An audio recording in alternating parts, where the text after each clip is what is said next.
Alright, so we have here some more NCAA women's volleyball and soccer back for you here in these matches. We have women's soccer here. Ball State leads Toledo 1-0 in the 54th minute.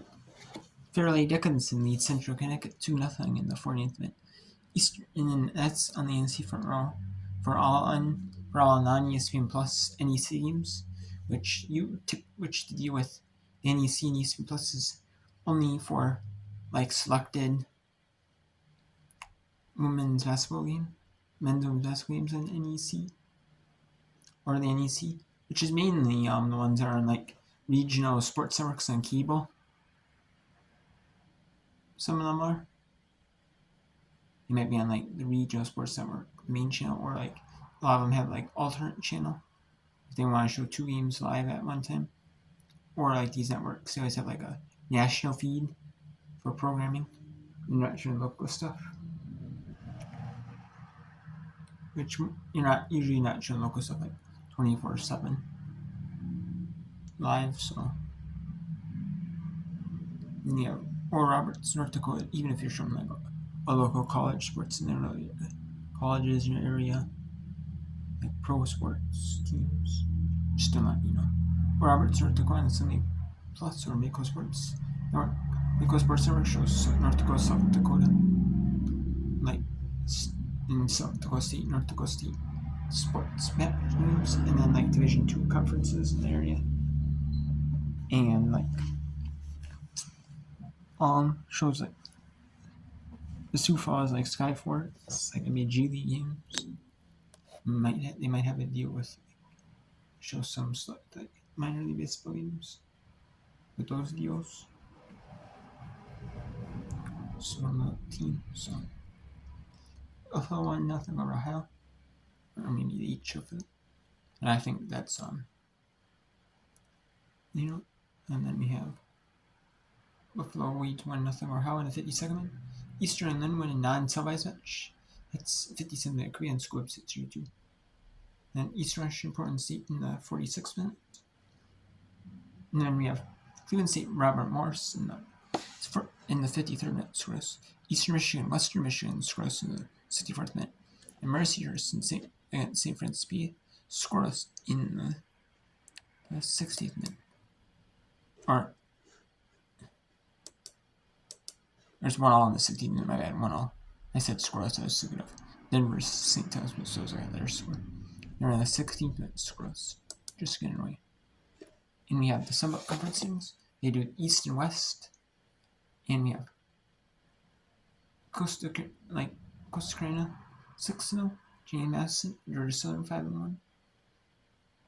And then Southern Miss, South Alabama, Arkansas State, and Texas with 3-3. So, let's go to. We'll show you this one if those teams the close all set. But so right now, let's go to Mercyhurst at St. Francis.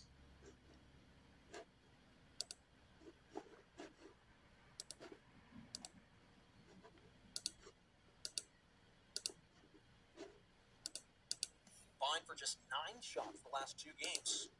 Already 1 shot away from tying that mark here in just 1 match.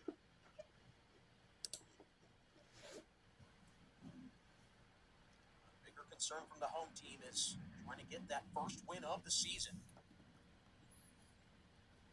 Here comes Kerr with a takeaway. Versus speed, strikes, blocked by Coomer. Oh my, what a save by the sophomore keeper. Standing tall in between pipes. What could have been a lead for the Red Flash stays at a 1-1 tie. Just trickles wide. Gotta love the effort by Coomer, especially when she is faced with the leading scorer for the Red Flash in Riley Kerr. Take 2. St. Francis with Ratchford. Versus Shetty. Quickly settles. Blasted but blocked.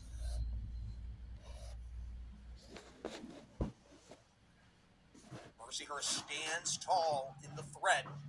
Man, oh man, Riley Kerr had a chance, but now it's Cybering's turn. Has Swenson running with her. Slots, broken up. Barry booms it away.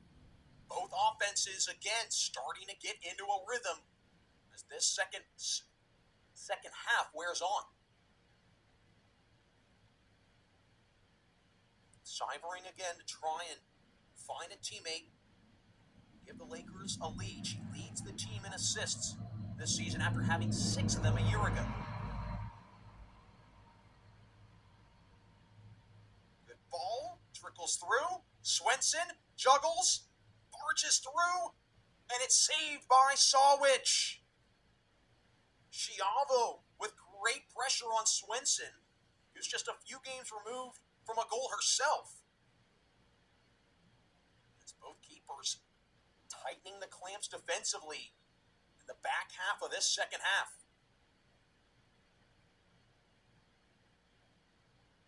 Now Coach Brian Diaz not happy with the whistle going against the red flash.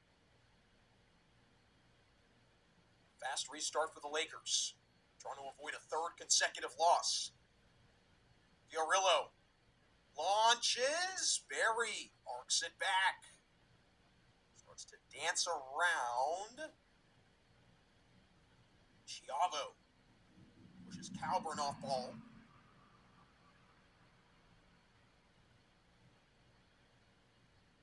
Corbix trying to take the scenic route, and it works, at least for the moment.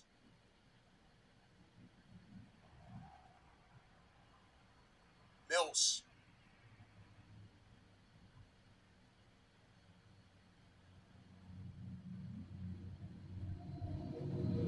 Frazier. By Landgraf, and Landgraf purloins. Persichetti gets aggressive. And the foul comes against Persichetti. Late whistle, but the referee might have just played the advantage and stayed with it. Mercyhurst. Winding down to the final 26 minutes in the second half. What has been a quiet most of the first half, then picked up speed in the end of the first half. It's been a similar start here in the second half. A little bit of speed to start. Things starting to pick up a little bit more in the back half of this second half. Frazier. Pino almost gets it back. Aggression level also cranked up an extra notch. Alright, so Marcia has match point. Let's go to it. Barnett, back corner. Puts it home for the point. And Marcia, match point.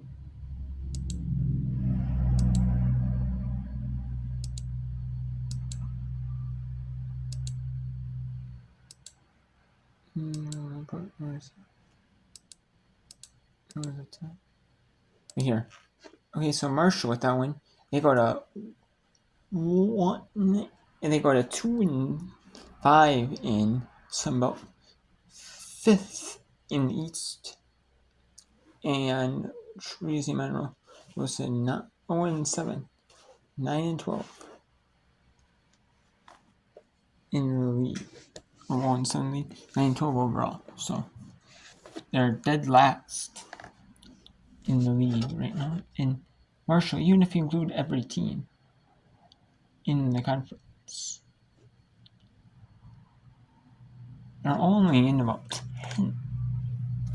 A little bit ahead of 10th. So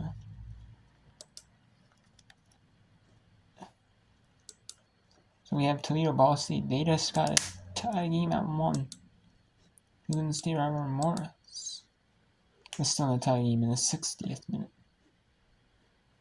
Mercyhurst at St. Francis, PA is in the 67th minute. East Rush Portland State scores in the 55th minute. So let's bring in Buffalo at Ohio. Decided to bring Buffalo and Ohio in when the other matches are done. When that volleyball match is done. And yes, I am. Okay.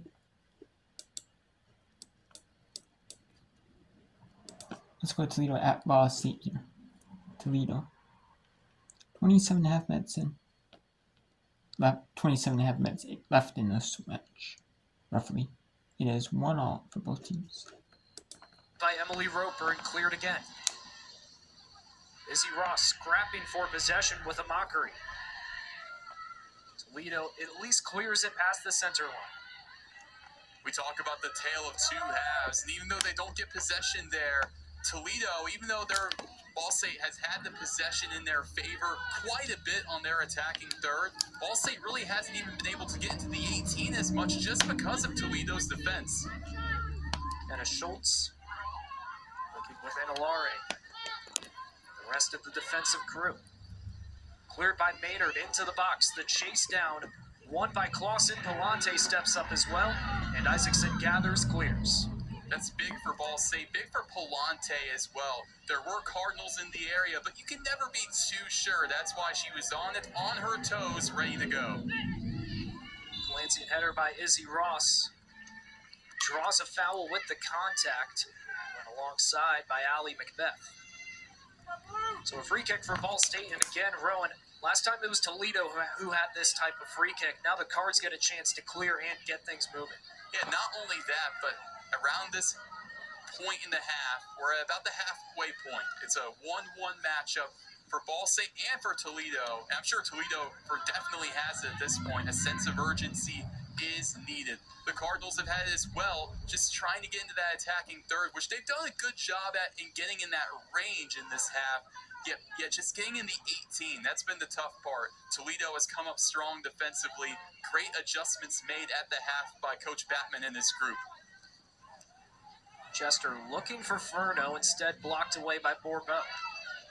Once again, Bourbeau making a great play, blocking up Furno, what could have been such a great look for Ball State. Instead, Bourbeau, she's been covering her like a blanket these last few minutes. Cards keep things moving. Verberg up front, Tori Monaco. Into the box, Roper, maybe a step behind that ball. Instead, it's Stunland first to touch. And that's exactly what happened. Roper was just a little bit behind on that. It was a good look for Ball State, though. Roper one-on-one with Stunland. Even when she's a little bit covered, that's still such a tough player to stop. Her goal against Akron, that really speaks volumes about what she can do inside the six. She had two players surrounding her, but she was still able to get it up and in last Sunday. And Maynard called offsides on that one. So a free kick for Ball State, and effectively another corner as Palante will take this one, or goal kick rather. Another mistake by the Rockets that you just can't have. That was the big thing in the first half. They had 3 offsides. That's their first in the second half. But you just can't have that if you're Toledo, especially when you're trying to not just tie this matchup. I mean, we're 1-1 right now. You're not trying to end in a draw. You haven't won a MAC game. You must win this. Chester looking to deny any chance. Instead, Schultz denies a shot. Hard fight for the ball up the middle. Killian for the moment. Instead, Verberg collects. Monaco along the edge. Leaves it for Killian, out of position. Hard tackle from behind by Emily Roper, and the card's going to come out. No surprise. That's a tough sliding tackle. Yeah, that's about as clear as it can get, especially right in the way of the official. Emily Roper, I like the idea, I like the aggressiveness, but at the same time, that is dangerous, and that is the right call by the official. Sydney Hardesty, the one who took the brunt of that contact. Luckily, she's okay and back on her feet. So we will see a free kick for Toledo as Agnes Stunland steps way out of her box for this one. Kind of taking that Ball State approach that we've seen from Kate Palante, stepping well out of the way, trying to get as deep as you possibly can. But at this point now for Ball State, you're just trying to get as... So now Buffalo made the lead 2-0 here with 26 minutes to go. Okay, so we have Cleveland. Let's go Cleveland State at Rob Ross. 61st. It's in It's 25 minutes to go, so nearing it's in minute 66. It is a 1-all match. 76 minute. Let's take a look at the untelevised scores. Eastern Michigan, Western Michigan and the ones I can't show you because I have something plus. Eastern Michigan, Western Michigan, 76 minute scores. Eastern England with 70 minute scores. North Dakota took a goal lead on Oral Roberts, Oklahoma. And then we have Denver, St. Thomas, 20th minute scores.